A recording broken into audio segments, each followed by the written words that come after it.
Hello YouTube family, कैसे हैं आप लोग। आशा करती हूँ कि आप लोग अच्छे होंगे, स्वस्थ होंगे, मस्त होंगे, अपने अपने घर में अपने अपने परिवार साथ खुश होंगे।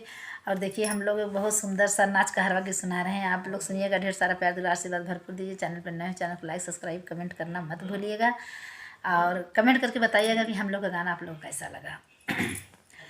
कगवा बोलिया बोले अब का करी, कगवा बोलिया बोले अब का करी, अब का करी हो रमा, अब का करी। कगवा बोलिया बोले अब का करी, कगवा बोलिया बोले अब का करी।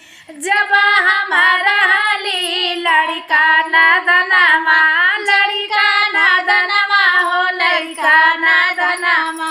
जब हमारा हाली लड़का नदनमा, पिया मांगे गवनवा अब का करी, पिया मांगे गवनवा अब का करी।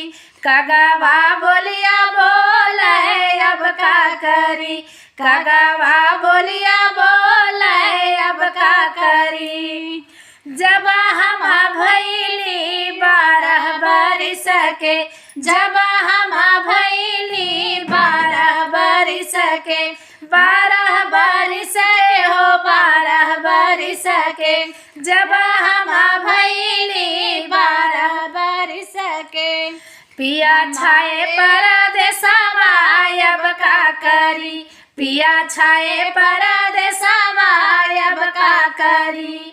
अब का करी हो रमा, अब का करी। कगवा बोलिया बोले अब का करी, कगवा बोलिया बोले अब का करी। 12 बरिसवा पे पिया घरे अइले, 12 बरिसवा पे पिया घरे अइले, पिया घरे अइले हो, पिया घरे अइले। लइके अइले सावतिया अब का करी, लइके अइले सावतिया अब का करी।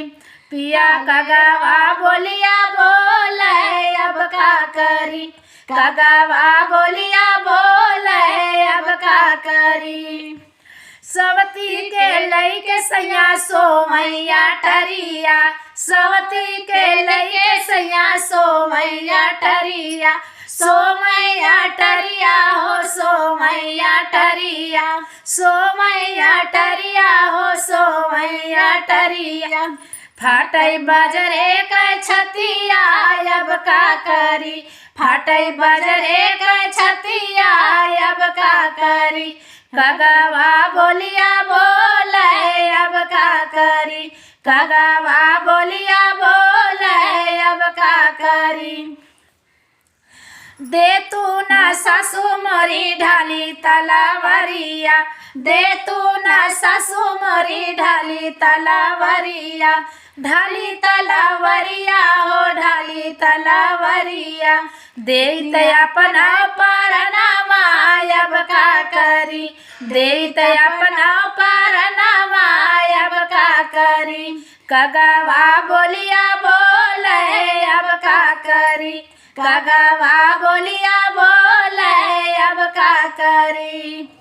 का करबू बहुर ढाली तलावरिया, का करबू बहुर ढाली तलावरिया।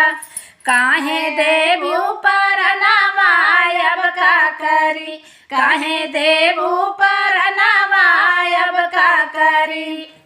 अब का करी हो रमा, अब का करी। कगवा बोलिया बोले अब का करी, कगवा बोलिया बोले अब का करी। आपन बेटा बहू हम समझैबै, आपन बेटा बहू हम समझैबै। रही है आखी समनमा अब का करी, रही है आखी समनमा अब का करी। अब का करी हो रमा, अब का करी। कगवा बोलिया बोले अब का करी, कगवा बोलिया बोले अब का करी। हम लोग गाना कैसा लगा प्लीज़ आप लोग सुनिएगा, ढेर सारा प्यार दुलार आशीर्वाद भरपूर दीजिएगा। चैनल पर नए, चैनल को लाइक सब्सक्राइब करिएगा, कमेंट करना मत भूलिएगा।